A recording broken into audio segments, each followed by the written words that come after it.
বন্ধুরা আমরা আজকে আর একটা ব্লগ নিয়ে চলে এসেছি। আজকে আমরা যাবো রিকাড়া পকড়ি খেতে যাবো। তাই অন্ধকার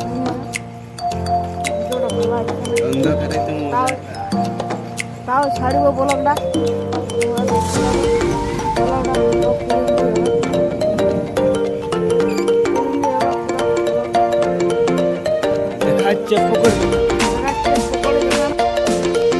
আর বেশি দেরি নেই, চলে এসেছি আমরা মানিকতলার ঘর ভাড়া চলে এসেছি। ঘর ভাড়া চলে এসেছি।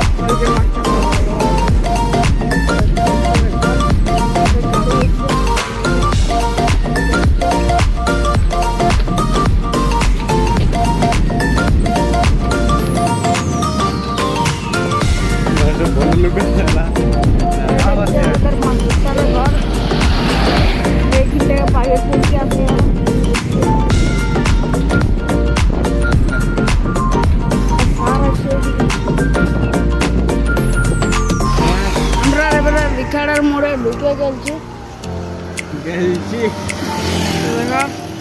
এটা ওষুধ দোকান, এখানে ওষুধপাতি কিনা হয়। দেখো রিকাড়া টাউনটা কত বড় দোকান। যাচ্ছে হেঁটে ওরা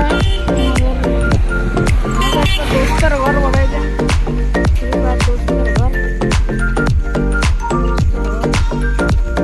ভালো করে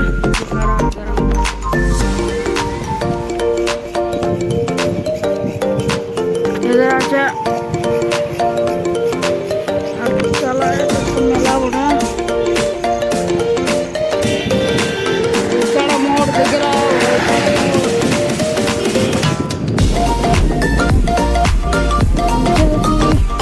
সোমনাথ বলছে কী খাবি কী খাবি, তখন আমি বললাম ঘুগনি খাবো। তখন সোমনাথ বলছে পয়সা নাই যে রে। তখন আমি বললাম দেখ হয়ে যাবে ম্যানেজ করলে। সোমনাথ তখন দেখছে পকেটে কিছু, তখন সোমনাথ পয়সা বের করে দেখাচ্ছে। ঘুগনি 14 টাকা নেবে। তো দেখি ঘুগনি গরম হচ্ছে, আমরা দাঁড়িয়ে আছি। দেখো দোকানটা, এখানে আমরা ঘুগনি পেয়ে গেছি। তো দেখতে পাচ্ছ সোমনাথ ঘুগনি খাওয়া স্টার্ট করে দিয়েছে। তো আমরা এখানে ঘুগনি খাবো আর দেখা হচ্ছে যেতে যেতে। আমরা ঘুগনি খেয়ে ঘরের উদ্দেশ্যে রওনা দিয়ে নিয়েছি। তো রিকাড়ার মোড়ে ঘুগনি খায়া এবারে বিরিয়ানি নিয়েছি আমরা ঘরের উদ্দেশ্যে। তো দেখো রাস্তার ভিউটা যেতে যেতে দেখো।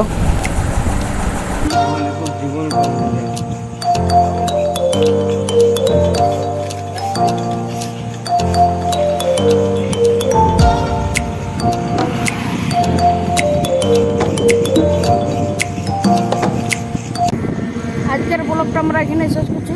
দেখা হচ্ছে পরের ব্লগে।